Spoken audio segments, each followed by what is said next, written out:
Bien, muy buenas tardes a todos nuestros invitados virtuales que nos acompañan esta tarde para tener una conversación llamada Escalas de Resonancia, una conversación con invitados nacionales, académicos de la facultad y profesores del ámbito internacional de Argentina, que nos acompañarán en esta interesante conversación. En nombre de la Facultad de Arquitectura y Urbanismo, de su decano Manuel Amaya y de esta dirección de extensión, queremos agradecer su presencia en esta actividad que va a ser moderada por el profesor Humberto Elias. El profesor Elias es arquitecto y profesor titular de la Universidad de Chile, es autor de obras de uso público y de más de una docena de libros sobre arquitectura moderna y actualmente es el presidente del Colegio de Arquitectos.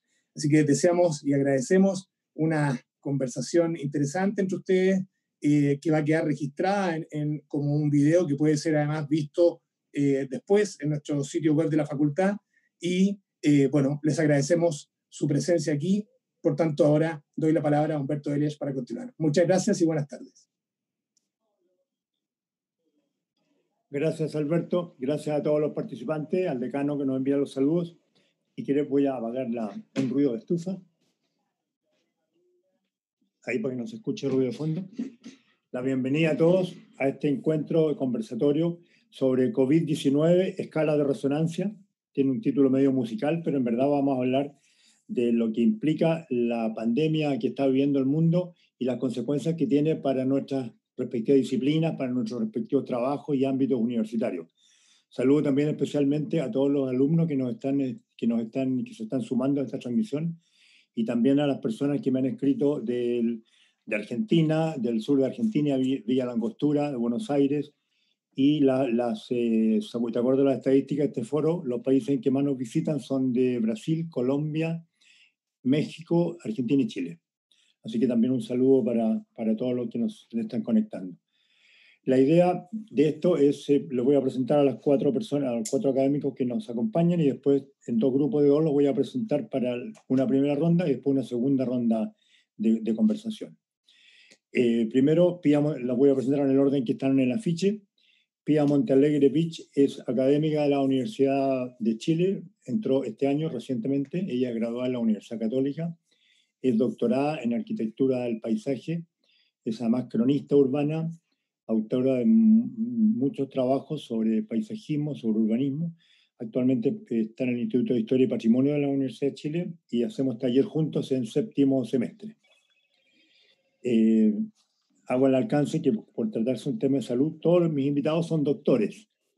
Pía es doctora, hasta Alberto Tichio también es doctor en arquitectura. Jorge Moscato es doctor honoris causa de la Universidad de Rosario. Y el profesor Garay está candidato a doctor. Así que el único no doctor soy yo. Soy un enfermero en un grupo selecto de doctores. Jorge Moscato es doctor honoris causa de la Universidad de Rosario, como digo, gran arquitecto profesional argentino, profesor universitario de uno de los talleres emblemáticos de la UBA. Ha sido precandidato a decano de la propia universidad. Es urbanista también, ha escrito muchos libros, ha hecho proyectos urbanísticos y de arquitectura en muchos países de América Latina junto con su socio Rolando Shere o con Alfredo Garay en la parte urbanística. Concretamente han hecho el proyecto de gestión de Puerto Madero, el Master Plan de Puerto Madero, y muchos otros planes urbanísticos en prácticamente la mayoría de los países de América Latina, incluido Chile, que él contará, en Lota, en fin, en Concepción. Y le voy a dar la palabra también a él en su momento para que también haga alguna reflexión sobre el ámbito universitario. Si bien todos son profesores universitarios, creo que a Jorge le voy a pedir alguna opinión más específica sobre cómo ve este momento para los universitarios. Después presento a María Cristina Fraccu, me cuesta su apellido, Fraccu. Ella también es doctora, ha estudiado en Londres y en Barcelona, es química, es geógrafa, tiene múltiples actividades, ha publicado, yo creo que en inglés ha publicado aquí más que todos los que están aquí juntos. Es realmente un aporte para la disciplina, para nuestra facultad. Ella y Pía son de la nueva camada de profesores jóvenes que entraron después de la reestructuración de nuestra facultad. Entonces ella va a hablar desde el punto de vista más macro porque pertenece al Departamento de Geografía y el Departamento de Geografía de nuestra universidad ha hecho un gran aporte a entender esta pandemia y a desde el punto de vista territorial y a graficar cómo se está comportando la enfermedad en nuestro territorio y en nuestras ciudades. Y por último, Alfredo Garay, que es arquitecto y urbanista de la Universidad de Buenos Aires, posgraduado en Bélgica, en la Universidad de Bélgica, no es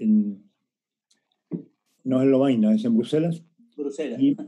Y ahora está doctorándose en la Universidad de México, ¿no?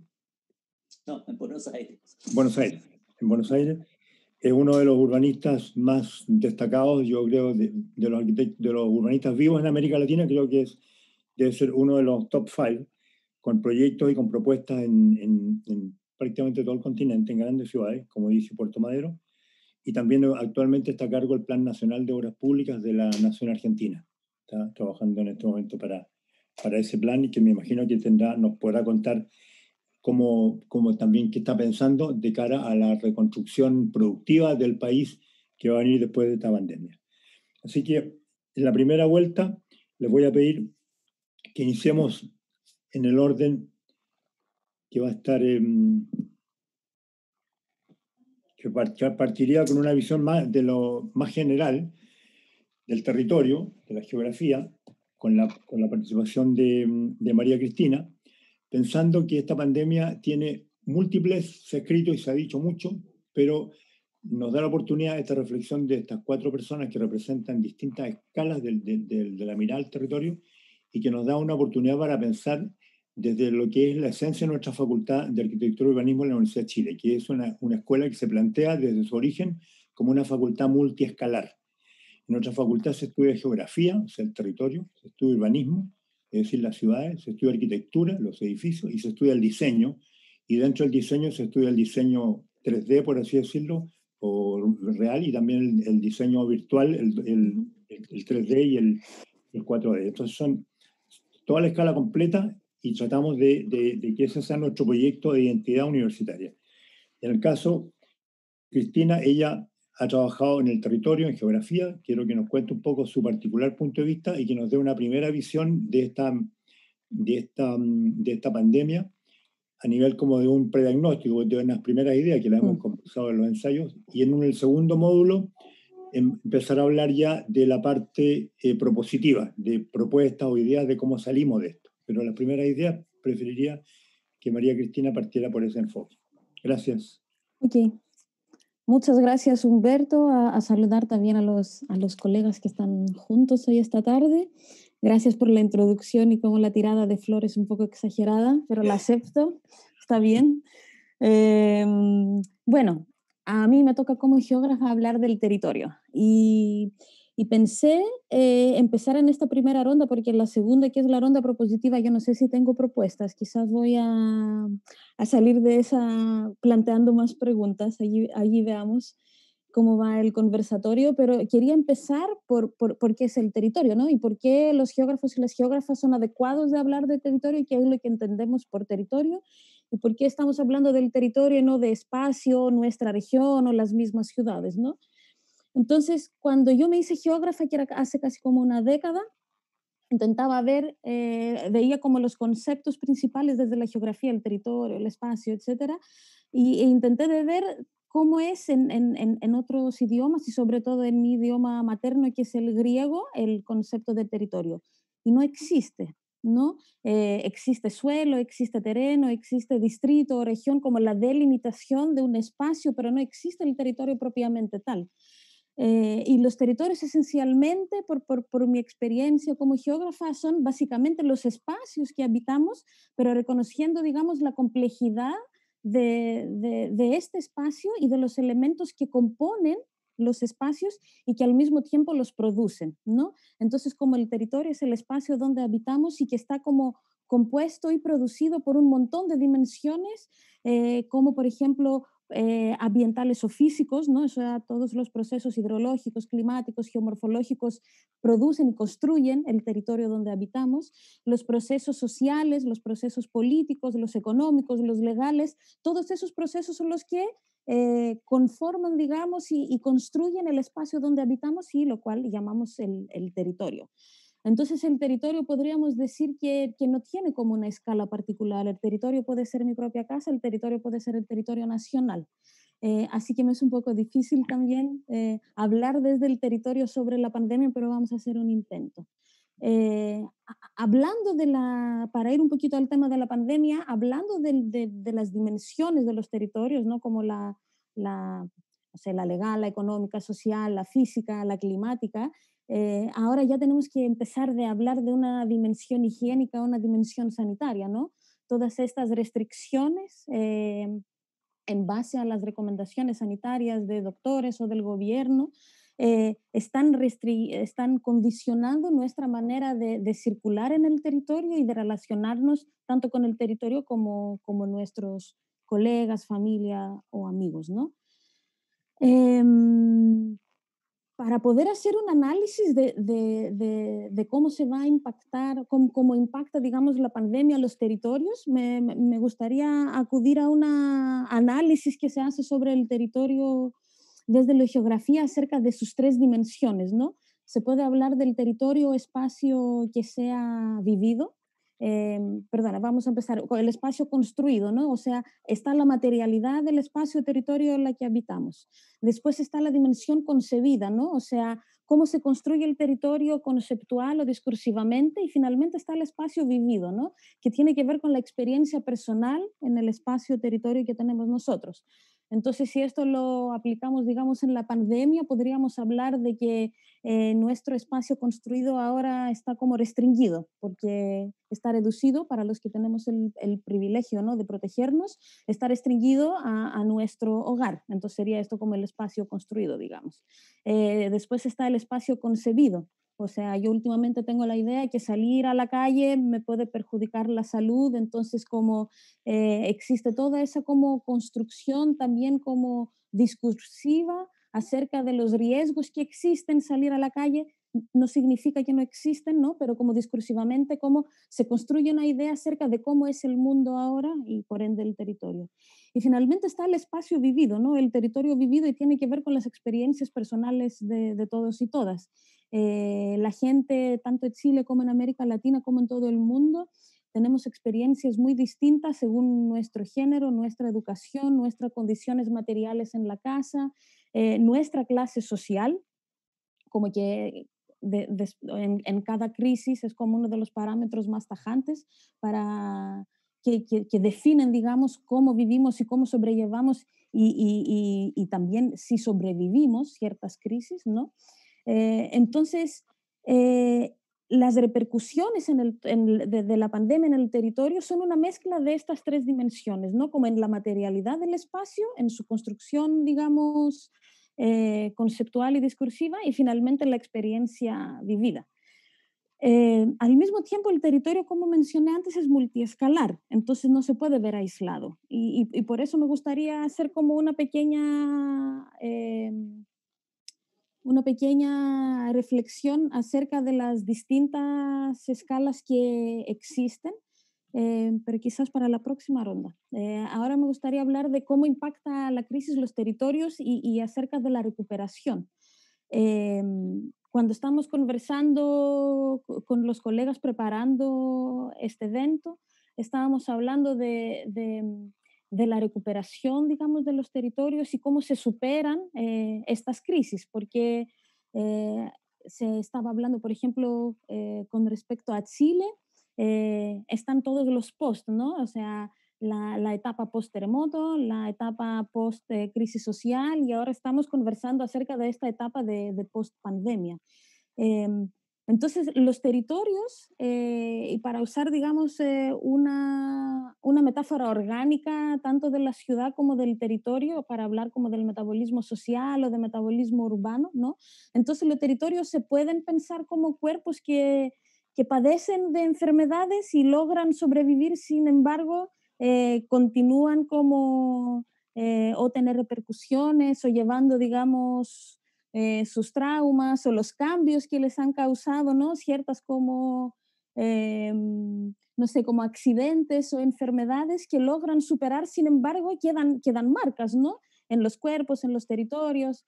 Entonces, aunque los impactos no sean permanentes, seguro va a dejar secuelas esta pandemia, ¿no? Quizás con nuestra relación con la tecnología, pero eso creo que quizás lo vamos a ver en la segunda parte, nuestra relación con la tecnología, con la naturaleza, el tema de género, que quiero profundizar un poquito más adelante. Entonces las preguntas serían, estas crisis, ¿cómo se utilizan por parte de los gobiernos? O sea, se está hablando mucho de la biopolítica, se está hablando mucho del control social, no tan solo como para controlar a la gente, tenerla, encerrarla, pero elegir, digamos, quién puede sobrevivir a esta pandemia, a quién se protege y a quién no. Como por ejemplo el uso de la higiene para el control corporal, ¿no? No sé, después de 2000, era 2001, ¿no? El 11 de septiembre, ¿no? Como cuando empezó toda la ola así del terrorismo internacional con Al Qaeda y cambiaron las maneras con las cuales nos movíamos por el mundo, de cómo tomábamos aviones, las revisiones que nos hacían cuando viajábamos. Entonces ahora viene la higiene como un pretexto, digamos, como de control, que quizás todavía no se ve, pero en un futuro próximo puede tener como una repercusión en el control social de alguna manera. Entonces, post pandemia, ¿qué tipo de reconstrucción también se puede asociar, ¿no? Se puede esperar, ¿no? Va a haber como una reconstrucción que sea social, que sea ambiental, una reconstrucción de nuestra propia cotidianidad, como estábamos hablando del espacio anteriormente. Y eso tiene que ver con las escalas que quería comentar. La escala como, digamos, superior al territorio, si estamos pensando en una región metropolitana, como para delimitar un poco el territorio, podemos hablar de una escala superior, como casi internacional, y también en la escala doméstica.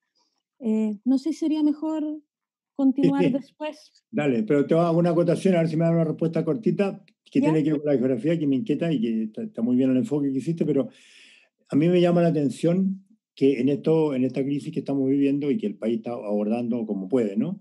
Ujú, Con, según yo, por lo menos con muchas críticas hacia el manejo que ha hecho el gobierno. Pero me llama la atención de que las decisiones o quienes están en las decisiones son del tipo médicos, economistas, para ver la parte económica, ¿no? Las ujú, medidas económicas que se están sí, tomando, médicos, economistas y, bueno, y los políticos que están ahí mediando los acuerdos, ¿verdad? Pero yo no veo que haya alguien que esté en el ámbito del territorio, de la ciudad, que maneje el territorio en el manejo de la enfermedad, de las medidas, ¿no? Me llama la ujú, atención porque al no tener ese conocimiento se producen errores como, por ejemplo, que la comuna de Santiago al comienzo la dividían, sí, unas sí, otras no, por comuna. Y sí, hay comunas pequeñitas, comunas grandes, como si el virus reconociera límites comunales, digamos, como si el virus se comportara distinto según límites administrativos, porque mm, la visión comunal, o sea, como que esas medidas creo que claramente se admitió, han sido errores estratégicos, ¿no? De hacer sí, cuarentenas parciales por barrios pequeñitos o una comuna pequeña como la mía que estuvo sin cuarentena, pero al lado de dos que están en cuarentena. O sea, no, se perdieron semanas valiosísimas. Y es por la falta de mirada de gente que no entiende cómo funciona el territorio. Una ciudad no es una suma de comunas. Alguien debería entender aquello y me llama la atención porque en los terremotos no es así. En el terremoto hay urbanistas y hay geógrafos trabajando por el riesgo. No sé si a ti te llama la atención también mm. esa falta de conciencia de eso. No, sí, o sea, me llama la atención, pero al mismo tiempo no me llama la atención porque estoy un poco acostumbrada de ver que las cosas se hagan mal.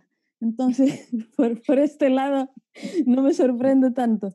Claro, sí que existe una visión fragmentada del territorio Y reduccionista. claro, y reduccionista y también como, y eso quizás proviene también de una desasociación. Eh, de los tomadores de decisiones y la tremenda fe, digamos, en los expertos, como una disociación entre este nivel y la vida cotidiana de la gente, ¿no? Como que se encerraban, digamos, comunas, pero había gente de otras comunas que necesitaba trabajar allí. Entonces yo creo que hasta un ingeniero en transporte podría eh, prever, digamos, que estos aislamientos no iban a ser muy efectivos, como que no hacía Exactamente. falta alguien ni siquiera con una mayor sensibilidad social, era como cuestión de comprender la movilidad en la ciudad y prever este tipo de situaciones, digamos. Sí. Em, Bueno, muchas gracias, entonces, María sí, Cristina. Vamos a Gracias. pasar la palabra a Alfredo Garay, urbanista. Él estuvo recién la semana pasada en un foro también de este tipo con Saskia Sassen, una de las sociólogas urbanas más importantes del mundo. Y yo lamentablemente no me pude conectar, espero verlo después. Pero ahí salen algunos de los temas que estábamos reflexionando y quisiera que Freddy nos aportara también esta mirada macro del territorio. Él tiene mucha experiencia en manejo de situaciones macro a nivel urbanístico, territorio y temas de transporte, que es uno de los, parece ser que es de los factores de la ciudad más afectados en la post-pandemia, el tema del transporte público y privado. Adelante, Freddy. Sí, algunas cuestiones respecto a lo que estaban planteando recién, ¿no? Sobre el espacio, el territorio. Me parece que es bueno ir precisando cosas, ¿no?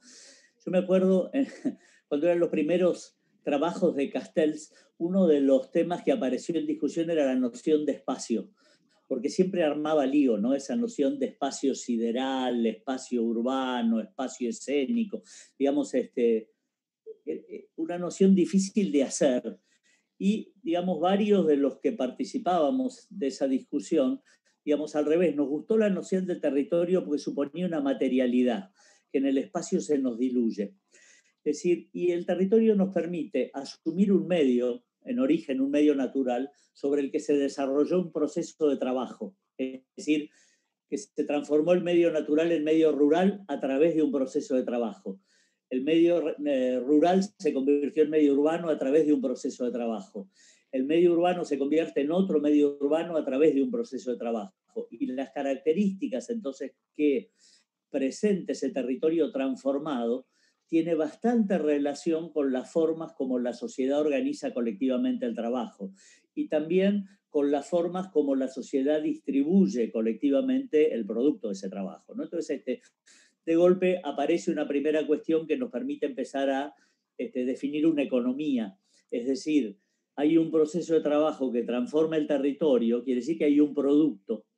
¿Y ese trabajo en qué consiste? En agregarle a parcelas, a porciones del territorio determinados atributos. Y esos atributos hacen que una parcela sea más adecuada que otra para recibir determinada actividad. Quiere decir que tenemos un territorio trabajado, que le agrega atributos, digamos, a las parcelas, y por otro lado tenemos un montón de gente que está demandando una parcela adecuada para localizar una actividad. Es decir, empezamos a tener los términos de una economía que nos saca del mundo de los objetos y nos ubica en el mundo de las relaciones sociales, que, digamos, esto es una cosa que a los arquitectos en general nos ha costado, ¿no? Si pues tenemos esta tendencia a mirar a la ciudad como un objeto grande y pensar que la diferencia es un problema de escala. Pero en realidad la diferencia de fondo es que los arquitectos estamos acostumbrados a trabajar sobre una parcela que alguien controla totalmente. Y los procesos urbanos se dan sobre una multitud de parcelas en donde hay miles de personas paradas pensando estrategias diferentes, parados arriba de cada parcela, ¿no? Entonces, esta diferencia de las extracciones, de las estrategias de miles de actores sociales, es lo que de alguna manera nos plantea en este mundo de relaciones sociales. ¿Por qué digo esto? Porque si pensamos que la ciudad, por ejemplo, es el resultado de las estrategias de miles y miles de personas para hacer cosas diferentes, llegamos a la conclusión de que la ciudad es un caos. Y si hoy fuéramos a preguntarle a cualquier persona en la calle qué piensa que es la ciudad, y la ciudad es un caos, ¿no? Es decir, sin embargo, cuando nos ponemos a observar la ciudad, lo que nos damos cuenta es que la gente no hace cualquier cosa, sino en el marco de determinadas condiciones, de determinado momento histórico, como decía recién, de la pertenencia a determinado sector social, la gente desarrolla determinados patrones de comportamiento que son parecidos. Es decir, que hay una relación entre condiciones de contexto y patrones de comportamiento. Y si nosotros logramos establecer esa relación entre condiciones de contexto y patrones de comportamiento, podemos explicar por qué la ciudad es de esta manera y no de otra. Es decir, podemos construir una teoría de la ciudad. ¿Por qué es importante esto en términos de la pandemia? Porque la pregunta es si un elemento atípico, como puede ser un terremoto, como puede ser una guerra, como puede ser una epidemia, tiene un impacto tal sobre la sociedad que le produce una alteración de los patrones de comportamiento. Quiere decir que la percepción que tenía de la ciudad y la percepción de lo que había que hacer en la ciudad, hay un hecho histórico que la transforma. Y por lo tanto, las prácticas que se desarrollan después de ese episodio pueden tender a cambiar. Entonces, ahí es donde viene, digamos, para mí la primera duda, la primera pregunta. Es decir, el coronavirus se ha presentado desnudando un montón de condiciones que tenían nuestras ciudades y por lo tanto que nuestras ciudades se expresaban como condiciones de nuestra sociedad que se nos presentan como críticas. Por ejemplo, nos damos cuenta de los costos de la inequidad, los efectos sobre nuestra producción de que la lógica dominante de estos patrones de comportamiento sean las leyes del mercado. Que el mercado segmente la capacidad que tienen los ciudadanos de acceder a la salud, a la educación, a un medio urbano adecuado. Y en este punto, digamos, bueno, nos damos cuenta que en última instancia el mercado ha segmentado el nivel de vulnerabilidad que tienen los distintos sectores de la población respecto a cómo enfrentar una crisis sanitaria. Entonces ahí aparece una cuestión, ¿no? Si nosotros decimos, bueno, es tan lógico que el mercado segmente, digamos, nos hemos ocupado durante mucho tiempo en América Latina de naturalizar, digamos, ese tipo de segmentación. Y sin embargo, frente a una crisis, nos damos cuenta que hay valores como la preservación de la vida, que está por encima, digamos, que supone que hay una lógica superior a, digamos, ciertas pautas de comportamiento de las cuales el mercado no se hace cargo. ¿Por qué digo que se me presenta una duda? Porque, digamos, si miro algunas experiencias, como por ejemplo la epidemia de AIDS, de SIDA, ¿no? Es decir, bueno, en su momento fue un episodio absolutamente, digamos, impactante. Es decir, digamos, de alguna manera segmentaban los sectores sobre los cuales tenía mayor virulencia, pero se convertía en una advertencia sobre la totalidad de la sociedad. Y la sociedad empezó a incorporar y a naturalizar un montón de comportamientos, ¿no? Por ejemplo, digamos, usar preservativo, es decir, que pasó a ser una conducta habitual, digamos, en la sociedad. Bueno, hoy 10 o 15 años después de esa epidemia, vemos que, por ejemplo, esas conductas que ya pensábamos que habían llegado de manera definitiva, cuando observamos las cifras, nos damos cuenta que son reversibles. O sea que la sociedad ha naturalizado el miedo o ha permitido desaparecer el miedo y de golpe vuelve sobre viejos caminos conocidos, digamos, naturalizando determinados patrones de comportamiento que tienen efectos negativos. La segunda pregunta es si el coronavirus es un episodio transitorio, es decir, es un episodio nuevo de una enfermedad para la que no se conoce tratamiento, y que va a durar el tiempo necesario hasta que se descubra un tratamiento. Por ahora, como no hay tratamiento, lo único que se trata es de impedir el contagio, es decir, es tratar de hacer más distanciado, digamos, que haya menos personas que se contagien, pero todavía no tiene una cura. Por lo tanto, digamos, bueno, la primera cuestión es si va a aparecer una cura y si cuando aparezca esa cura todas las enseñanzas que nos dejó el coronavirus van a desaparecer. La segunda cuestión es, mientras no tenemos una cura, el distanciamiento apareció como el único remedio, digamos, para evitar el contagio. Y entonces las preguntas de la sociedad son las que surgen de la angustia del distanciamiento y la tendencia a considerar que el distanciamiento puede llegar a convertirse en un patrón de comportamiento definitivo. Y en esto, esta tensión, que es muy interesante lo que hablaba recién y aquí corto, pues se me acaba el tiempo, digamos, si del distanciamiento somos capaces de autocontrolarnos, es decir, si podemos confiar en la capacidad de la sociedad de establecer patrones de comportamiento que eviten el contagio, o si la angustia del distanciamiento, digamos, reclama la presencia del Estado, digamos, o la presencia de un super yo, digamos, que se imponga sobre la sociedad estableciendo determinadas reglas de juego, ¿no? Quiere decir que esta tensión entre libertad, solidaridad, porque en última instancia el tema del distanciamiento es una solidaridad, frente a imposición, represión, digamos, como mecanismo de garantizar determinadas reglas de juego. Yo creo que el nivel de democracia, digamos, tiene que ver también con el nivel de autocontrol, con el nivel de, digamos, de capacidad de ejercer la propia libertad. Y en este punto me parece que se abre un debate social importante. O sea, digamos, si el coronavirus nos va a establecer cambios en los patrones de comportamiento permanentes, y si esta relación entre sociedad, autogobierno y presencia del Estado, digamos, es un mecanismo potenciador, liberador, o es un mecanismo de sometimiento, un mecanismo, digamos, de sujeción. Bien, Fred, yo sumaría a tu pregunta el tema de si vamos a ser capaces de sostener los aprendizajes que tú señalabas, ¿no? El distanciamiento social y todo esto. También en el ámbito de los comportamientos más macros de una economía más responsable, de ahorro energético, de respeto. Han aparecido, ¿verdad? Animalitos en las ciudades, ha aparecido una ciudad menos tóxica. Aquí en Chile estamos debatiendo si las lluvias de este año son consecuencia de que la ciudad dejó de ser tan tóxica y volvió y se recuperó hasta la sequía. Hasta esa ya es una hipótesis, ¿no? Claro. ¿Seremos capaces también de sostener esa mayor racionalidad en el uso de los recursos y ser menos agresivos con el medio ambiente? Lo dejo planteado. Sobre todo porque, digamos, digamos, el descuido ambiental incrementa la vulnerabilidad. Y hoy aparece esta pandemia, pero a la medida que seamos más vulnerables, las catástrofes, digamos, sociales tienden a reproducirse, digamos, a presentarse como eventos nuevos, diferentes, digamos, recurrentemente. Claro. Bueno, gracias, Alfredo. Jorge Moscato.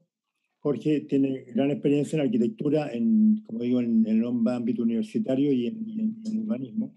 Y cuando preparábamos este foro en las semanas pasadas, Jorge hacía alusión a que esto es como una bomba de neutrones, que lo que va a destruir personas, vidas, que lo está haciendo, pero no destruye como un terremoto o como un tsunami, no destruye cosas físicas, ¿no? Porque los edificios, la ciudad y el aparato productivo, decía él, se mantiene intacto. Entonces, ¿qué es lo que va a cambiar? ¿Qué es lo que va a cambiar? ¿Y qué va a pasar con todo ese rol de la arquitectura en un mundo que va a cambiar, pero que las escuelas están intactas, están vacías, pero están intactas? Los buses son los mismos, pero se hacen de otra manera.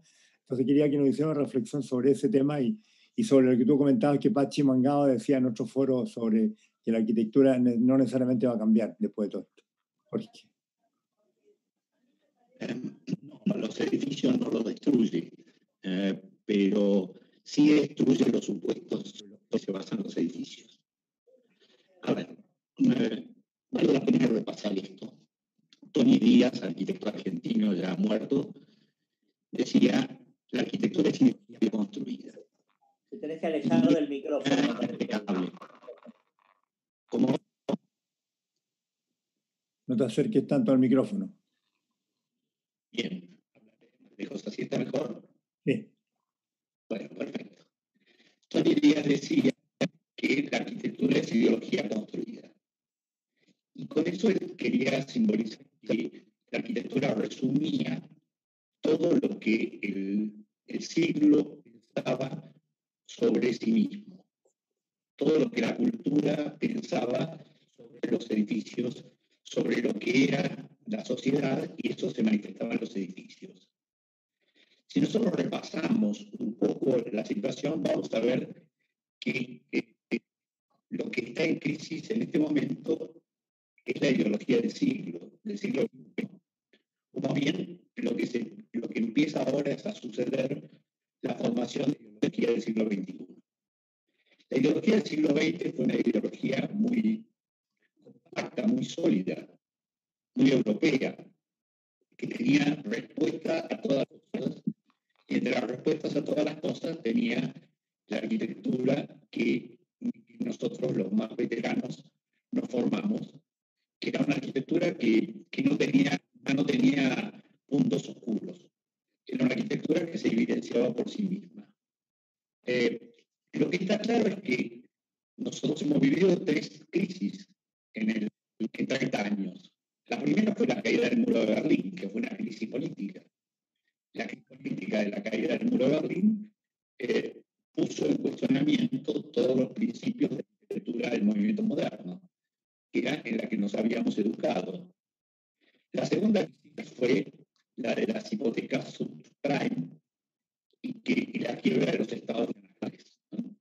Para los argentinos, ahí empieza el siglo XXI, ¿no? El siglo XXI para nosotros empieza con la crisis en la que Argentina se transforma en default, porque no puede. La crisis de 2002 y 2008 anticipa crisis financieras del siglo XXI. La crisis de Argentina siempre todos ponían que era porque los argentinos nos manejamos mal con los números.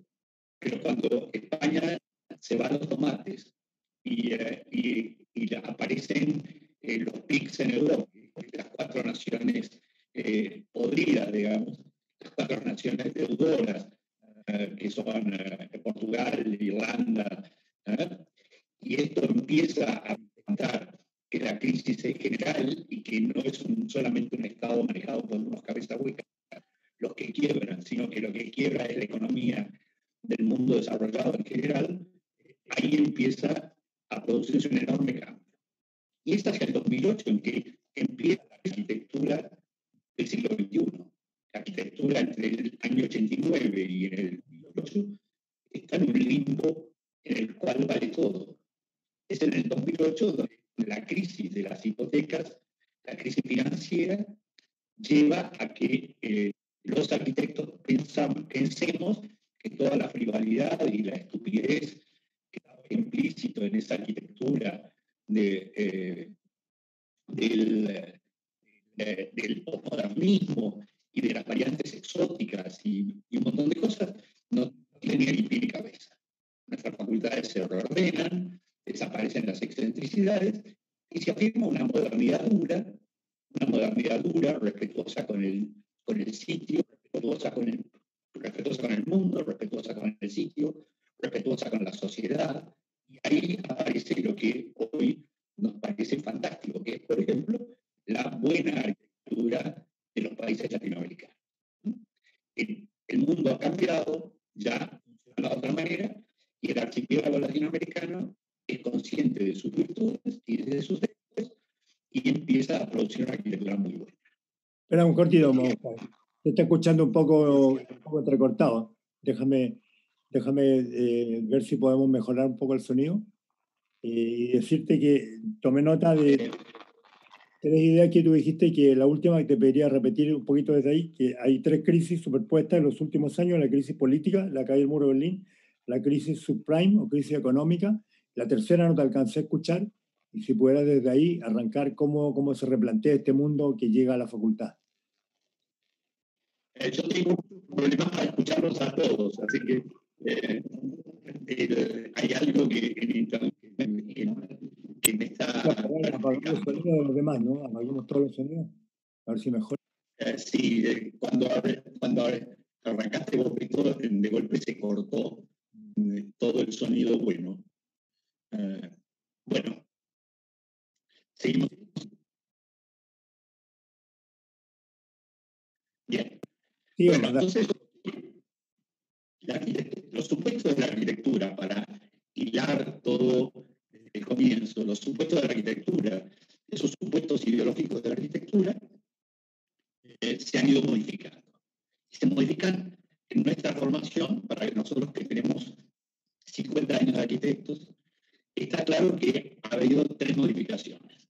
La primera sale de la crisis política, la segunda sale de la crisis financiera, donde la arquitectura se vuelve sensible, la arquitectura reconoce los materiales pobres, la arquitectura acepta formulaciones que antes no hubiera aceptado, y ese es un nuevo cambio en la situación.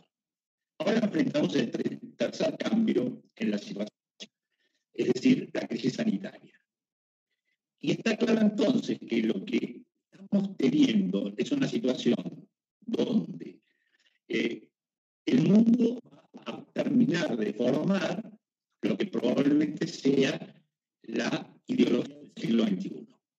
No quiere decir que dure todo el siglo XXI, pero si pensamos en el siglo XX, que lo conocemos bien, sabemos que hacia 1917 se terminó de formar la ideología del siglo, y que lo que sigue en los 50 años posteriores y hasta después de la Segunda Guerra Mundial es el proceso de formación, y después hay un proceso de desarrollo que dura del año 45 al 90.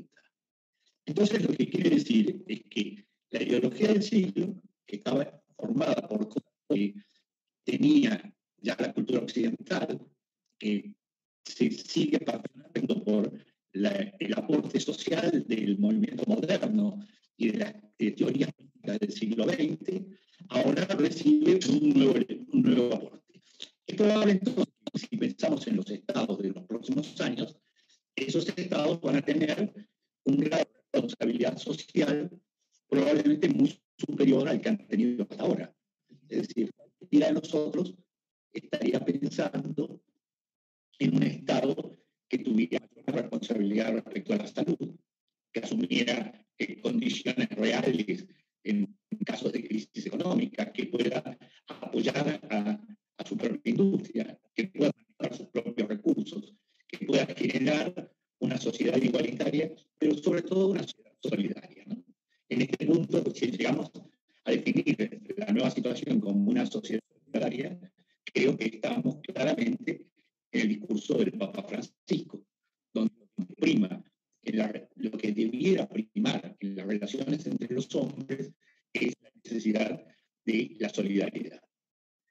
Esa arquitectura probablemente sea, mejor dicho, nuestra arquitectura probablemente se vea impactada por esas características. Nosotros podemos pensar entonces que lo que dice Pacado, que la arquitectura no ha de cambiar, es correcto en el sentido de que no ha de cambiar el eterno objeto de la arquitectura. La eterna arquitectura maravillosa va a seguir siendo el elemento básico del tema, pero seguramente tendremos una arquitectura que tendrá otras situaciones. Yo noté alguna sobre eso, digamos, y creo que lo más probable es que esa arquitectura eterna y maravillosa se desarrolle sobre nuevas normas y sobre nuevos principios. Es decir, todos sabemos que la ciudad va a cambiar, por ahí no tanto como se supone, ¿no? Podemos, de acuerdo de Isidro Suárez, que decía, una casa en la ciudad dura 400 años, la ciudad no va a cambiar tanto, pero los edificios sí van a cambiar. Los edificios sí van a cambiar y van a adoptar una cantidad de cosas nuevas. Probablemente los edificios públicos van a cambiar más que la arquitectura doméstica. Los edificios públicos estarán sujetos a otras demandas y a otras restricciones. Yo estoy haciendo en este momento una universidad y las demandas que me llegan al proyecto de los edificios del campus eran impensables en el mes de octubre, en el mes de noviembre. Entonces quiere decir que estamos aceptando que las nuevas condiciones de la pandemia van a seguir mucho tiempo y que aunque desaparezcan esas condiciones, las normas de la arquitectura van a existir. O sea que si el primer punto es que va a sustituir el eterno de la arquitectura, el segundo son los nuevos aportes que la sociedad va a incorporar a la arquitectura como consecuencia de esta crisis, la tercera en 30 años. Buenísimo. Y creo que lo más importante de eso todavía que va a llegar en los próximos años es la aparición de una arquitectura indeterminada. Una arquitectura indeterminada que pueda resolver todos los problemas de la compartimentación sin llegar a espacios compartimentados. Creo que es una arquitectura que va a tener la posibilidad de crear nuevos edificios donde la arquitectura programática se disminuya al mínimo y donde puedan suceder distintas funciones y distintas cosas en el mismo espacio y con la misma gente. Bien, esto ya nos está pasando al segundo módulo, que es la propositividad, la parte más proyectiva, ¿no? Dejémoslo ahí y quiero pasarle la palabra a Pía para que siga con la misma idea de la arquitectura y a ver si en el intertanto logramos mejorar un poco el sonido de Jorge. Alguien me sugiere por ahí que tal vez con audífonos, si puede poner audífonos conectados directo al computador, tal vez mejore. En el intertanto lo seguimos haciendo. Bueno, yo quería, Jorge nos puso, lo voy a repetir básicamente la última idea, él dice que la suma de 3 crisis que ha vivido el mundo occidental, digamos, la crisis política, la crisis económica, subprime y la crisis sanitaria, han obligado o están obligando a un cambio radical cultural en nuestro ambiente y que va a empujar a la arquitectura a unos nuevos a cambios fuertes, como fueron cambios en el origen de la modernidad. Y eso me lleva a un libro que comentamos cuando preparábamos esto, que es un libro de Beatriz Colominas que se llama Domesticity at War, la domesticidad después de la guerra, que ella habla que la arquitectura moderna en Estados Unidos, y de Estados Unidos se entiende después de toda América, parte con el año 45 en adelante, después de la posguerra, que el cambio cultural que se produce con un país vencedor y que vuelve de una guerra de años durísimos, 2 guerras juntas, casi juntas, aparece un nuevo modo de vida y que aparece la arquitectura moderna americana. Ella sostiene esa tesis, la argumenta bastante bien.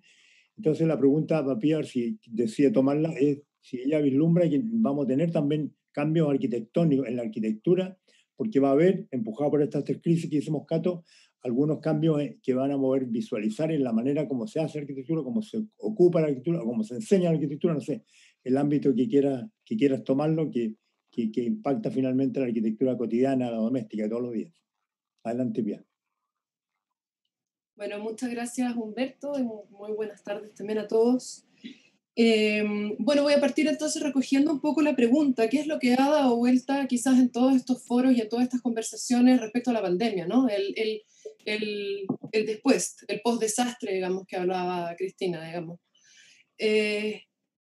La verdad, yo también me lo he cuestionado y la respuesta que doy hoy día, quizás mañana en la mañana piense lo contrario, pero hoy día, digamos, me inclino a pensar que no va a cambiar o que en estos momentos no somos capaces o no tenemos las herramientas para saber cómo las cosas van a cambiar o cómo el espacio va a cambiar. Quizás porque de cierta forma creo que los cambios culturales generalmente obedecen a desarrollo del conocimiento. En el sentido de que, por ejemplo, cuando aparece el paradigma microbiano, cuando se descubre que el origen de las enfermedades está en los microbios y no está en el medio ambiente, se produce un gran cambio de paradigma en la forma de hacer ciudades, en la forma, digamos, de priorizar y de hacer salud pública ya de otra forma y no a través del espacio. Pero es producto, digamos, del conocimiento, un conocimiento nuevo que aparece, de una certeza. De cierta forma, creo que en estos momentos con el COVID todavía nos estamos moviendo un poco respecto a los miedos. Y esos miedos, por supuesto, que detonan situaciones, detonan comportamientos, pero existe también la resiliencia o podríamos decir hasta la porfía, que la hemos visto también en todos los desastres, como de pronto se han intentado a veces cambiar ciudades producto de, qué sé yo, la erupción de un volcán, etcétera, y vuelve a aparecer la ciudad en el mismo punto, digamos, que se la trató, digamos, de sacar. Porque siento que solo el miedo, solo la incertidumbre, no sé si nos va a producir un gran remesón. Creo que nos falta todavía la instancia de conocimiento, de certeza, que efectivamente nos produzca el cambio. Un poco tomando o retomando la invitación que me hizo Humberto, bueno, yo soy de la escala de la ciudad, soy más bien urbanista, y Humberto me invita a reflexionar un poco sobre el espacio doméstico, y bueno, para mí creo que tengo que reflexionarlo un poco desde la experiencia personal, desde una experiencia que también es muy particular, que es la experiencia de una élite que experimenta el confinamiento, que experimenta, digamos, la cuarentena, y que experimenta también estos cambios tan sustanciales que tienen que ver con el teletrabajo, con esto que estamos viviendo de la telecomunicación a través de las redes sociales, a través de las plataformas, digamos, virtuales. Más que en realidad los cambios, me parece que es interesante observar las cosas que aparecen. Tomo un poco una columna de una colega de la Universidad de Chile, también, Amari Peleoski, que escribió una columna que para mi gusto sigue siendo de las mejores columnas que se ha escrito sobre espacio respecto a confinamiento, que la llama Los trapitos al sol, una columna que publicó en El Mostrador y que habla de cómo en el fondo empieza a aparecer en esta nueva manera de trabajar, empieza a aparecer una contaminación de lo doméstico en el mundo laboral, que me parece fascinante. Me parece fabuloso cómo lo hemos visto en las noticias, lo hemos visto en políticos, en periodistas, en académicos especializados, que buscan estas especies de configurar estos espacios de neutralidad para poder, digamos, trabajar y mostrarse, digamos, trabajando, y cómo se contamina, cómo aparece esa porosidad en que aparecen los niños por detrás, digamos, que nadie los controla, aparece esta espontaneidad de las labores del cuidado, que son un poco constantes, digamos, que es imposible separar los espacios, digamos, de las labores del cuidado, de las labores, digamos, del trabajo, cuando están efectivamente en un mismo espacio, que me parece que ha sido como una experiencia maravillosa, digamos, a nivel global, en el sentido que, de cierta forma, como que ha desmontado esa sacralidad del espacio del trabajo, esa imagen de que el espacio del trabajo es esta cosa minimalista, un poco de asepsia, que en el momento de llevarlo al espacio doméstico y de compartirlo, empieza a aparecer, digamos, esta interpenetración, esta necesidad de una mayor horizontalidad y de una aceptación de lo heteróclito, lo heterodoxo, digamos, en el cotidiano, ¿no? Y cómo en el fondo nuestra vida esta hibridación entre lo laboral y lo doméstico se ve de cierta forma aceptada y forzada a una cierta aceptación de esta nueva organización verdaderamente de lo que es el espacio-tiempo nuestro, que como hablaba un poco Jorge, esta idea como de la imposibilidad de la compartimentación también, ¿no?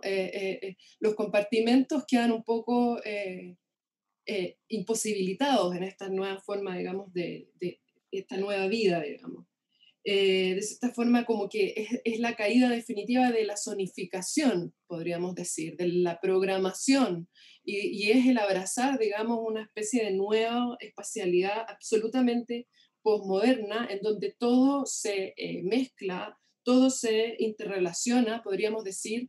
Es una vida en planta libre, digamos, llevada al extremo, en donde las labores domésticas, la comida, el trabajo y todo se interrelaciona, por supuesto de una manera forzada, pero me parece que ha sido un experimento global sumamente interesante, en donde y que lo experimentamos desde los espacios de la casa a las tareas y también hasta en los cuerpos y en las vestimentas, digamos, cómo nos estamos vistiendo, quizás de la cintura hacia arriba para la conferencia, digamos, de teletrabajo, y de la cintura hacia abajo, digamos, todos sabemos, digamos, cómo hemos sobrevivido, digamos, esta pandemia. Entonces, creo que todo esto hace aparecer toda una serie de cosas, como también nuestra cultura latinoamericana, que es tan dependiente del servicio doméstico, por ejemplo, que es una forma también de compartimentar las labores y los espacios. Hoy día, de cierta manera, se ha visto como forzada a hacer esta vida, entre comillas, a la europea, de resolver sus propias labores y sus propias cosas. Me parece que también esa contaminación, en el fondo, de ciertas cosas que no se hablaban o que no se decían o que no funcionaban así, es una especie de paso a la adultez, podríamos decir. Pero siempre diciéndolo desde una élite, porque si uno piensa, digamos, la afectación del mundo doméstico en los estratos más vulnerables o la escala del espacio doméstico es una gran crisis, digamos. Si hay algo que nos ha mostrado esta pandemia, como ya muchos lo han mencionado, es la desigualdad social en ciudades, digamos, en donde estas desigualdades son muy polares, en donde hay un estrato que es puede vivir este confinamiento, que puede vivir esta adaptación a este desastre, y hay un gran porcentaje que simplemente no lo experimenta. Por esta también inexistencia de cierta forma de respaldo, de seguridad social, que hace que estemos en escenarios completamente desbalanceados. Entonces, cuando hablamos, digamos, de la pandemia y la escala del espacio doméstico, nos encontramos con la misma crisis de siempre: el hacinamiento, el problema del allegamiento, la mala calidad de las viviendas, la casa que no es un abrigo, que no es un refugio, y que se ve más puesta en crisis aún cuando estamos, digamos, obligados a estar en la casa.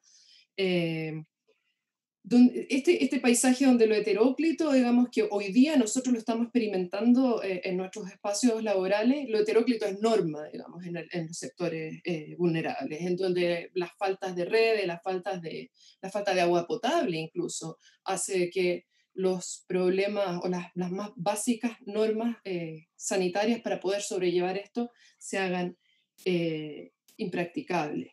En ese lugar, entonces, uno podría decir, solamente nos enfrentamos a una crisis que ha estado presente siempre, ¿ah? Y que son los problemas que venimos arrastrando, digamos, probablemente desde la Revolución Industrial.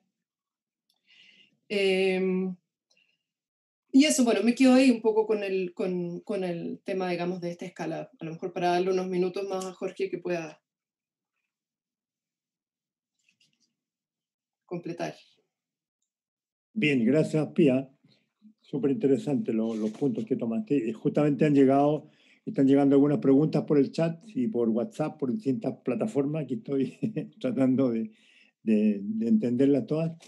Y voy a pasarle la palabra a Alfredo, después a María Cristina. Alfredo, una pregunta que nos hace aquí el presidente del Colegio de Arquitectos, el presidente de la Comisión de Salud. Formamos recientemente un comité de salud dentro del colegio que tiene 45 miembros, que hay arquitectos, médicos, kinesiólogos, etc.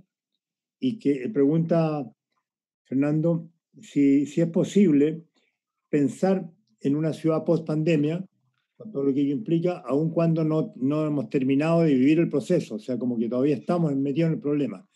¿Seremos capaces de hacer diagnósticos apropiados? ¿Seremos capaces de intervenir? Cuando no ha terminado, es una pregunta que él hace, a ver si tiene alguna respuesta para su inquietud. Sí. La primera pregunta, y que es el debate, ha habido muchos paneles como en estos días, ¿no?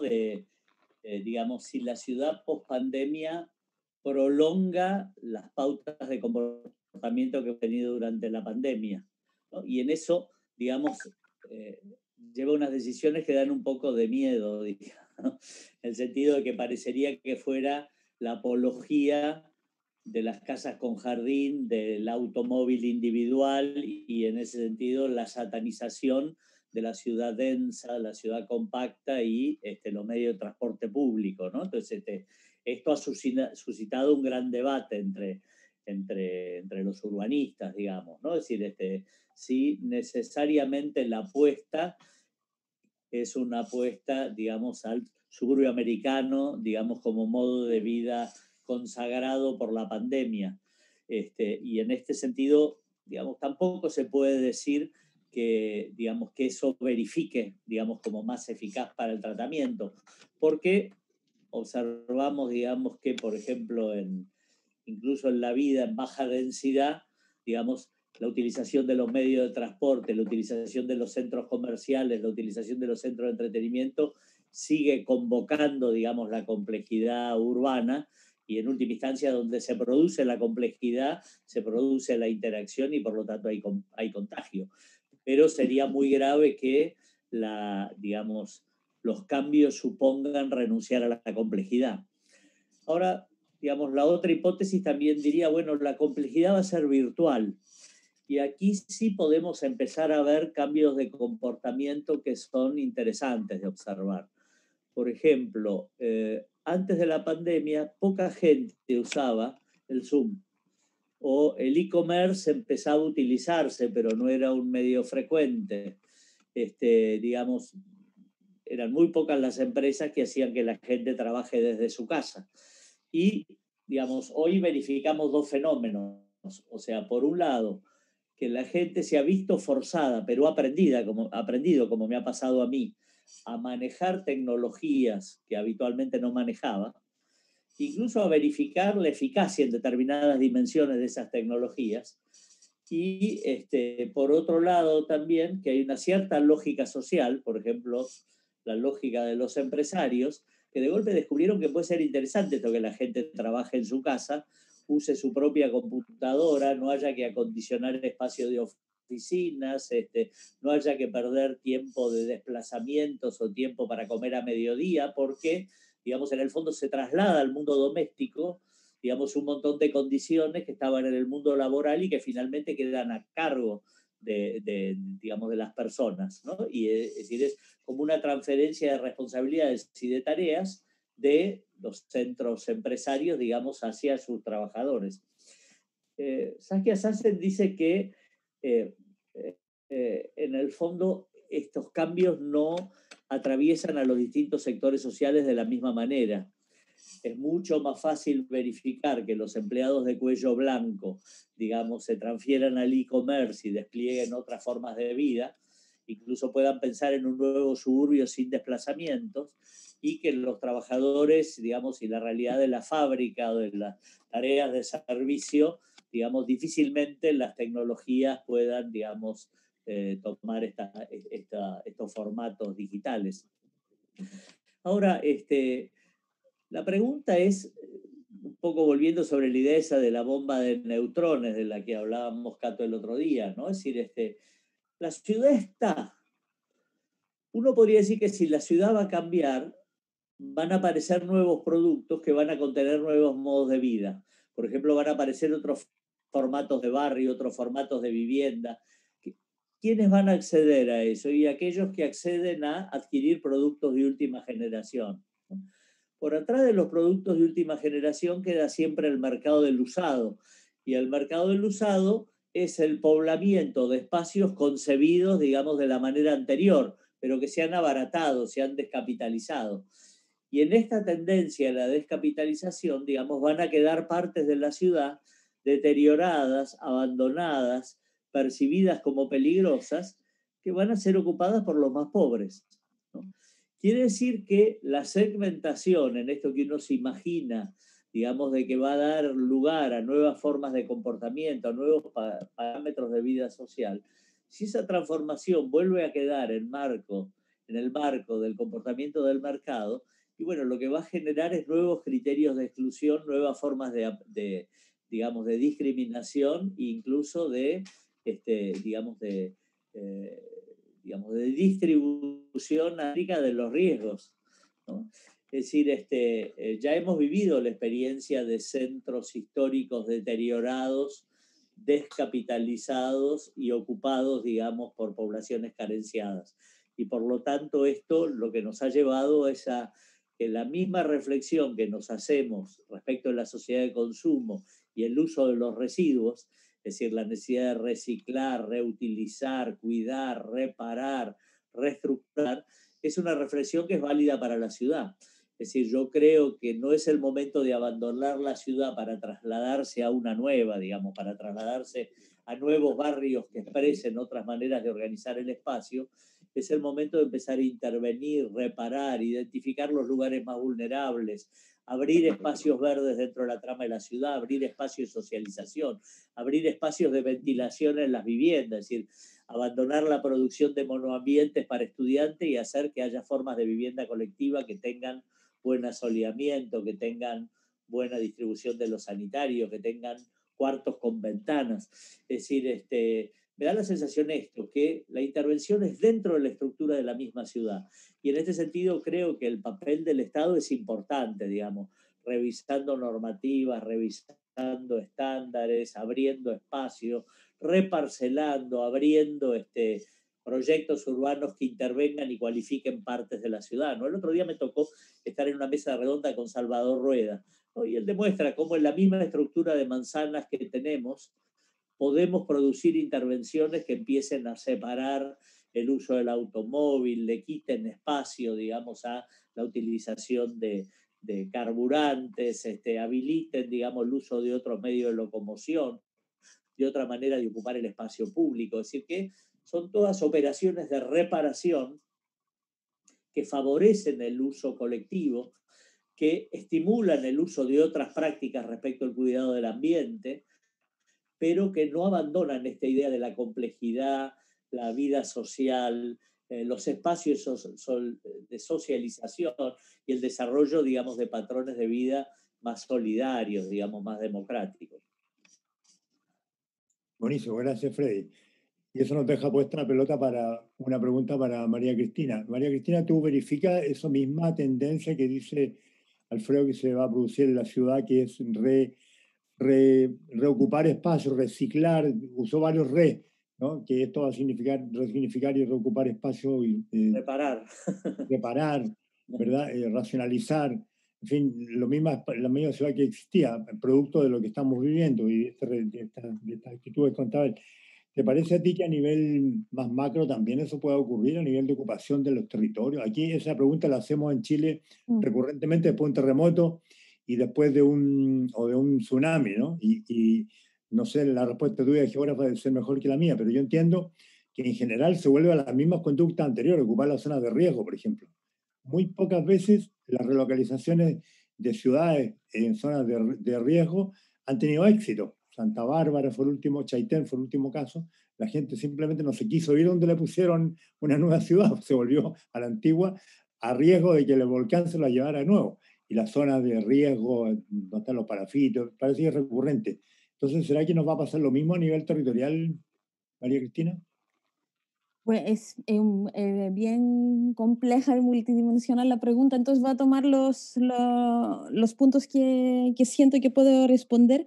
Primero, me gusta la idea del espacio de riesgo en asociación o zona de riesgo en asociación con la pandemia, porque ahora no sé, como que el espacio público, el transporte público, ¿no? Que decían antes, los espacios comerciales, educacionales, todos esos son zonas de riesgo, ¿no? Como que las zonas donde antes como que nos movíamos muy fácilmente y libremente ahora ya son como zonas de riesgo y se tienen que rediseñar. Y estoy de acuerdo con Alfredo que hay como que revisitar como muchos conceptos y muchas ideas y muchas prácticas, ¿no? Pero como él mismo dijo, o sea, me gustó este ejemplo de del uso de los preservativos a partir de de SIDA, ¿no? Entonces también como es un ejemplo como que los espacios y los hábitos son dinámicos, ¿no? Como que puede ser que entremos en un modo pero después como nos devolvemos y lo mismo sucede con las ciudades y nuestra relación con la naturaleza, ¿no? Como que anteriormente había como o sea, hemos visto como históricamente esta transición desde las áreas rurales a las urbanas y ahora se está empezando como el proceso reverso, ¿no? Como que ya en las áreas rurales como que el aire es más limpio, el agua es mejor, hay menos densidad de población, ¿no? Como que también el significado de la ciudad densa o no, como que en unos momentos históricos eso ha sido algo positivo y en otros no, y ahora estamos pasando de uno de eso, que es mejor estar como más aislado y más cerca de la naturaleza. Ahora, ¿cómo se podría repensar, digamos, los territorios? Yo había pensado para esta pregunta yo creo que son dos escalas. Una es la escala como podríamos decir global o internacional y la otra es la doméstica para complementar un poquito las reflexiones de Pía. A nivel internacional yo diría que yo siempre pensaba, como trabajo en el área como más en temas como socioambientales, siempre pensaba que este proceso de globalización iba a tener como un proceso reverso, como de desglobalizar el mundo y la circulación de gente, productos y servicios a causa de una guerra por los recursos naturales, ¿no? Como que cuando los recursos naturales escaseen, como que después cada territorio va a intentar de salvarse a sí mismo. Como bajando un poco la intensidad de circulación de productos, de materiales, etcétera. Pero parece que esta pandemia está haciendo exactamente lo mismo, ¿no? Como que ya dejó de suceder esta circulación de gente alrededor del mundo y ya termina siendo como un privilegio para pocos, ¿no? Sin embargo, el dinero, la información puede seguir circulando y sobre todo la información es bastante importante. El tema es que lo que va a pasar con los productos, ¿no? Como que si la economía podrá mantener como esta digamos, idea globalizada. Aquí vino la niña con los trapitos al sol y me desorienté un poquito. Un momento. A nivel doméstico, para ir avanzando un poco la idea, a nivel doméstico también yo creo que un tema que es bien importante allí es el tema del género.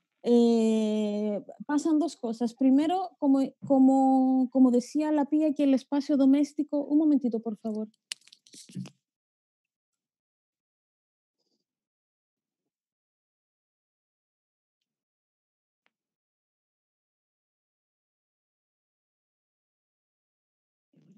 Perdonen. Entonces, a nivel doméstico, no sé, y yo creo que hay que pensar muy, muy bien, revisitar, digamos, el tema de género y sobre todo el rol de las mujeres y qué va a pasar con los avances del movimiento feminista en este contexto, ¿no? Primero, un tema para vincularlo con el tema, digamos, como ambiental o de la naturaleza, el tema de la electricidad, del agua, cuáles son digamos, los hogares que pueden pagar sus cuentas y quienes no, como estaban hablando del agua anteriormente. Todas estas problemáticas están a cargo de las mujeres, no tanto en áreas rurales como urbanas, que si tienen agua, que son las últimas que se lavan la ropa, son las últimas que cuidan su higiene, son las últimas en comer incluso. Entonces, ¿qué es lo que sucede con las mujeres que están a cargo de esas problemáticas en los hogares? Y lo otro es que estos binomios como más tradicionales, ¿no? Como que hombre-mujer, espacio público y privado, se están empezando como de funcionar y sobre todo el tema del espacio, la ocupación del espacio según el género ha sido como más tradicionalmente como que el espacio público era como más masculino y el femenino era como el espacio privado. Y ahora estos dos espacios, como muy bien explicaba Pía, se han fusionado. Entonces hay que revisitar, digamos, el rol de los géneros en este sentido. No sé, tenía ya una última reflexión que podría dar sobre revisitar conceptos y temas. Sería algo que ha sido un poquito transversal en lo que estábamos hablando y que tiene que ver con las tensiones en la gobernanza o la gestión del territorio, ¿no? Como que esta disociación entre gobierno central, local y comunidades, sobre todo en Chile, desde el octubre que hubo una revuelta social.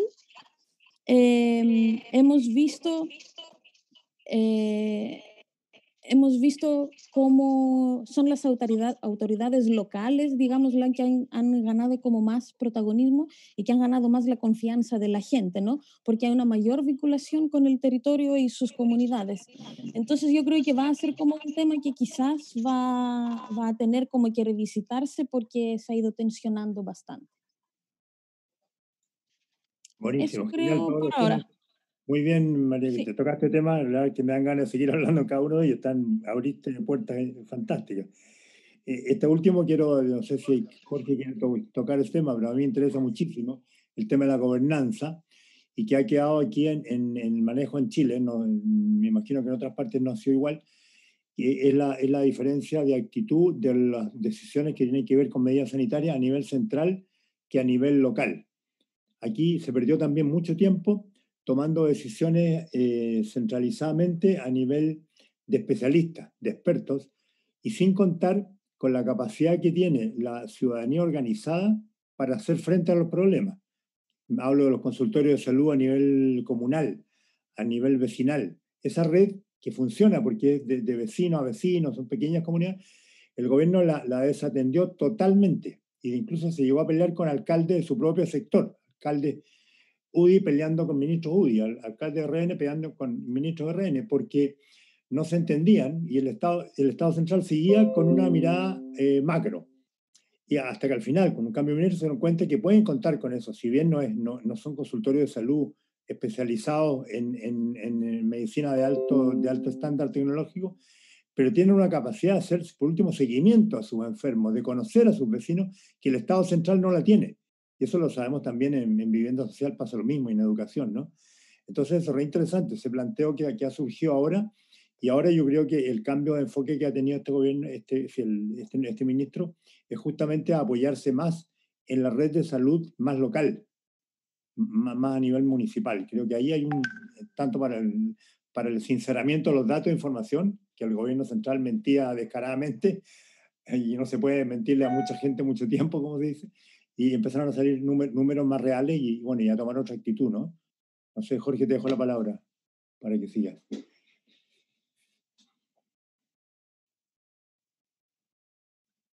Tiene que desbloquear el sonido. Está bloqueado tu sonido. Ahí.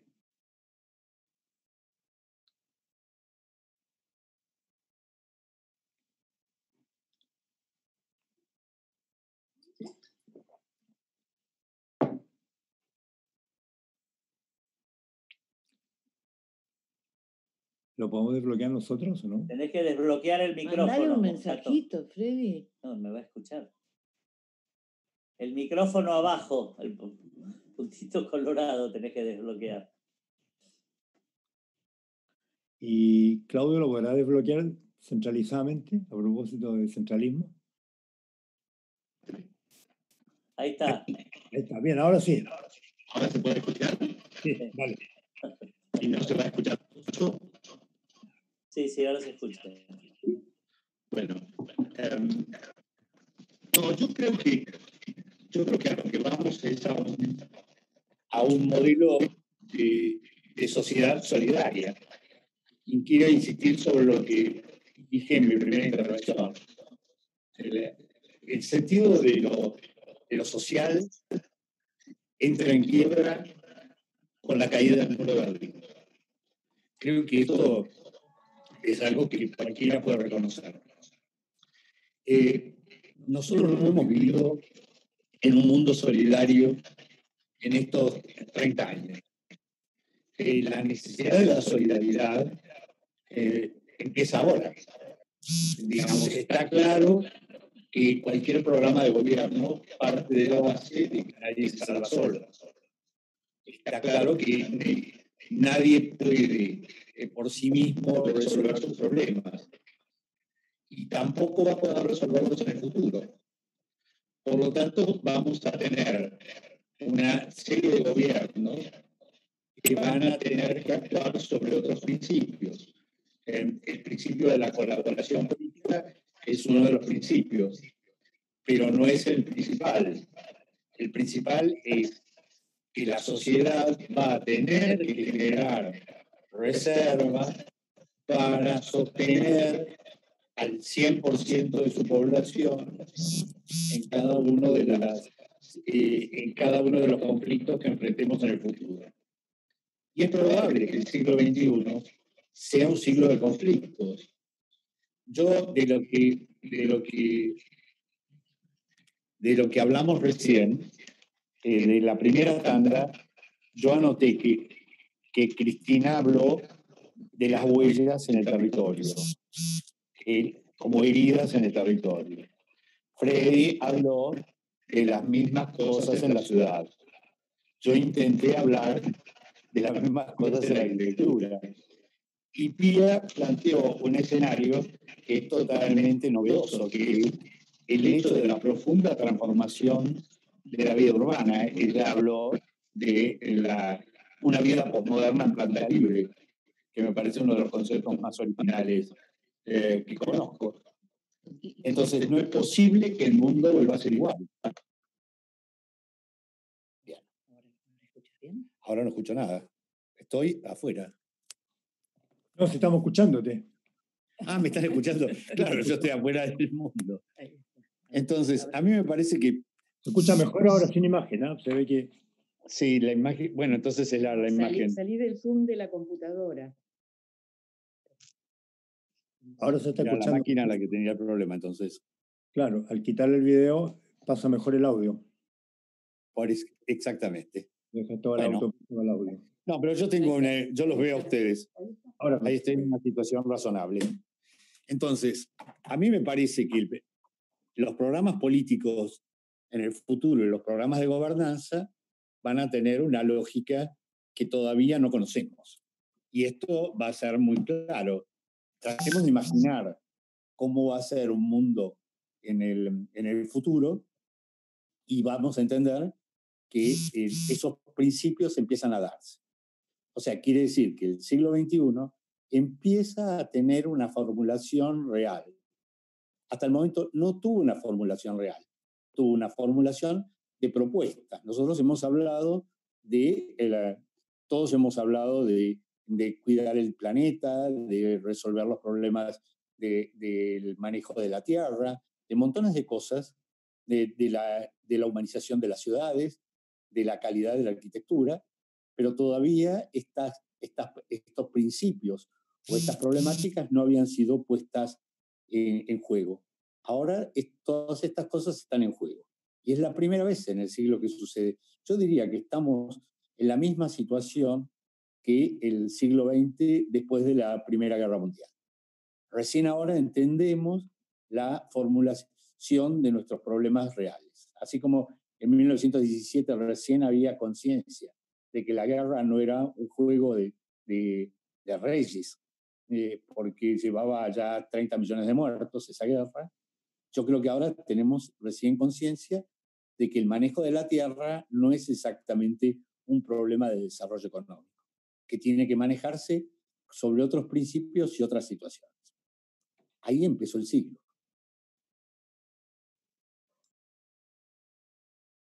Sí, fantástica la reflexión.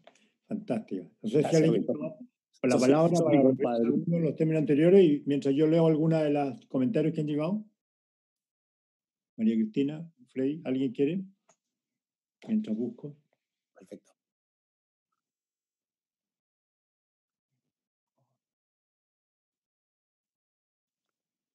Se escucha muy bien. Voy a leer un comentario de Marcelo Carballo.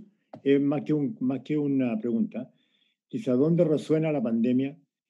En aquella dimensión del territorio que dice relación con las sociedades y las personas que las conforman. El temor afecta el uso del espacio, claro, dice, y por ello es seguro que los límites no cambiarán, pero nuestra relación con ellos ha puesto que sí. Luego los planificadores urbanos y arquitectos deberemos dar cuenta de ello. Y se pregunta, ¿qué pasó con este tema local? ¿Qué pasó con la Plaza de la Dignidad? Perdón, Plaza Italia, que se cuestionó ponerle Plaza de Dignidad después de octubre, del 18 de octubre. ¿Y quién cambió su aspecto? Dice. Si alguien quiere comentar alto. Pía, que estamos trabajando en la Plaza Italia, quizá quiere hacer un comentario de eso con los alumnos. Perdón, es que no entendí justamente la parte de la Plaza de la Dignidad. ¿Puedes repetir esa? Sí, él dice que va a cambiar la relación con los espacios, y con los espacios no dice público, pero el temor va a ser cambiar nuestra relación con los espacios. Yo le agrego la palabra público. Entonces dice, ¿qué pasó con la Plaza Italia, la Plaza de Dignidad? ¿Quién cambió su aspecto? Se pregunta. Bueno, yo soy de la teoría de que no todo puede, o sea, evidentemente hay cosas que van a cambiar. Lo que me niego a creer o me niego a aceptar es que la ciudad del distanciamiento social podamos sostenerla. Es decir, no sé, los medios nos transmiten como una nueva normalidad, van a ser los cines a media capacidad, los aviones a media capacidad, los buses a media capacidad. Resulta que los buses tienen una capacidad que es la capacidad que da la eficiencia económica. La ciudad del distanciamiento social, los pobres no la van a poder costear. Entonces, si es que creo que la única solución para poder retomar la normalidad y la vida, y una vida en comunidad, y una vida normal, es un remedio y una vacuna. No es un cambio solamente de planificación, ni está en manos de nosotros los arquitectos, está en manos de los científicos. Porque creo que simplemente lo otro es acentuar y ahondar las inequidades y las desigualdades. O sea, esta pandemia, si ya lo que nos ha mostrado es que hay un segmento que no es una mitad, sino que son 2/3 de nuestras ciudades latinoamericanas que simplemente no pueden sobrellevar y no pueden adecuarse a los confinamientos, a todo, digamos, lo que se nos impone para poder sobrevivir. Por lo tanto, yo ahí, eso es lo que yo creo. Esto, claro, puede que van a cambiar cosas, digamos, durante un tiempo. Durante un tiempo vamos a tener buses a media capacidad, conciertos, digamos, o cines, digamos, con el auto para ver las películas, pero esa no es una nueva realidad, porque esa es una nueva realidad que simplemente no se sostiene. Simplemente nos llevaría a un apocalipsis, a una guerra entre dos mundos, digamos. Entonces creo que esos cambios pueden sostenerse durante un rato como una adaptación, pero no creo que vaya a desaparecer ni el espacio público, ni el transporte público, ni la ciudad, porque no existe otra alternativa. Eso creo personalmente. Me parece muy claro y muy radical, pero muy clara tu respuesta. ¿Alguien más quisiera comentar sobre esto? Vamos a ir cerrando ya. Me gustaría hacer, en ese sentido, se me abre una pregunta, que Alfredo. La solución es una vacuna. El riesgo es que aparezca la vacuna y nos olvidemos de todo lo que pasó. Y justamente el problema no es el distanciamiento. A mí me gustaría poner una mirada sobre un tema que nadie menciona con la pandemia. En general aparece como la puja egoísta por las camas, ¿no? Y no estamos viendo todos los esfuerzos solidarios que las organizaciones sociales, la gente de los barrios, los que organizan comedores, por lo menos esto en el Gran Buenos Aires, en la Argentina, está siendo muy activo, ¿no? Y en este sentido, por ejemplo, vemos como hay una ampliación de los gobiernos municipales muy grande, apoyándose en las organizaciones sociales para, digamos, ayudar con la crisis, con la alimentación, con el abastecimiento, voluntarios que ayudan, digamos, a hacer las compras a los viejitos que quedaron aislados en sus casas. O sea, digamos, hay todo un tejido social que se pone en movimiento y desarrolla una experiencia de solidaridad frente al dolor, digamos, frente a la crisis. Y yo creo que eso al revés, eso, ojalá que la sociedad no se olvide de eso. Es decir, que digamos que los parámetros de competencia, del salvarse solo, de la disolución del tejido social, que están vigentes muchas veces en nuestras sociedades, no vuelvan a predominar, ¿no? Y yo creo que en eso, en América Latina hay toda una cosa que surge, ¿no? Es decir, tú te referías a la plaza y nosotros la miramos desde el otro lado de la cordillera con mucha esperanza, ¿no? Es decir, en todo lo que expresa, ¿no? Es decir, como desarrollo de otra expectativa, digamos, de cómo organizar la sociedad. Y yo creo que la experiencia del dolor muchas veces para las sociedades es edificante, digamos, hace descubrir dimensiones de lo humano que la competencia no nos permite descubrir. Habrá otros modos de organizar la sociedad. Bueno, me parece que vamos a ir cerrando. Creo que hay un mensaje que me gusta que hayamos llegado a como últimos conceptos que hablan de solidaridad, de salida a una solución que por momentos yo no lo veo salida, así 100 días de encierro resulta tremendo, no sentía capaz de llegar a eso, pero con lo que estamos hablando últimamente, lo que dicen ustedes dos especialmente, se ve una esperanza en el sentido macro de que pudiéramos estar asistiendo con el dolor que significa todo esto a un cambio de paradigma, ¿no? Mundial. Aunque un remesón tan fuerte de esto, equivalente, como decimos, a terremotos o tsunamis para nosotros, que son muy familiares, que nos haga un remesón que nos haga ver, bueno, que tenemos un planeta de recursos limitados, que no podemos seguir derrochándolo, que no hay otro, que tenemos que organizarnos de un modo distinto. Nuestra sociedad, nuestra economía, nuestra cultura, nuestra convivencia, tiene que funcionar de otra manera, porque si no, no es viable, no es viable este modelo. Entonces creo que está muy interesante como conclusión de esta cantidad de temas y de miradas que se han tomado multiescalares. Me deja una sensación grata escuchar eso. ¿Alguien quiere hacer algún comentario de cierre o una despedida final? Yo quería complementar algo así para seguir un poco la idea de Alfredo, que me gustó porque es algo que se me había quedado como rezagado de mis notas, que esta diferencia entre el distanciamiento físico al distanciamiento social, ¿no? Y qué significa eso para los movimientos sociales. Y eso de manera muy esperanzadora. Yo diría que por ahora parece que no, ¿no? Como que a pesar de que haya una imposición de ese distanciamiento físico, como parece como que la sociedad o las comunidades siguen manteniéndose como activas, solidarias y presentes. Y eso ya es como una ganancia. Si estamos en un estado antagónico con la pandemia, entonces ya es una ganancia, digamos, contra ella, ¿no? Gracias, María Cristina.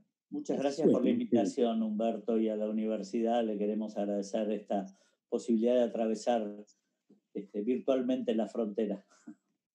Magnífico, ha sido un magnífico encuentro. Aparte un pequeño problemita técnico, pero esto queda, ¿no? Queda, Claudio, en la web y se puede después ver y lo podemos compartir con personas que no podían escuchar en este horario. ¿Pide alguna palabra de despedida? Solo muchas gracias. Quizás fue un poco pesimista en el último, en el último cierre. Sí creo que hay ciertos cambios y sí retomo lo que dijeron, digamos, mis colegas. Sí creo que va a haber un cambio de paradigma respecto a las personas y respecto a una nueva forma solidaria y más horizontal, porque simplemente así estamos viendo que está funcionando mejor el mundo, una vuelta a lo local, una vuelta, digamos, a las relaciones transversales. Y bueno, eso, agradecerte también, Humberto, por esta invitación, agradecer, digamos, a la FAO por toda la gestión de este evento, que a veces requiere más coordinación que los físicos, es bastante más difícil. Y eso, y a mis colegas. Gracias. Gracias a todos. Yo también, mi optimismo va y viene, así como una marea, así de repente. Sí, hoy día me agarré optimista gracias a que voy a ser abuelo, voy a tener una nueva nieta y eso me devolvió el optimismo en la vida y en el futuro. Así que salud por eso. Gracias a todos. Hasta luego, muchas gracias. Muchas gracias, chao. Chao. Hasta luego. Pía. Venceremos. Chao. Hasta luego.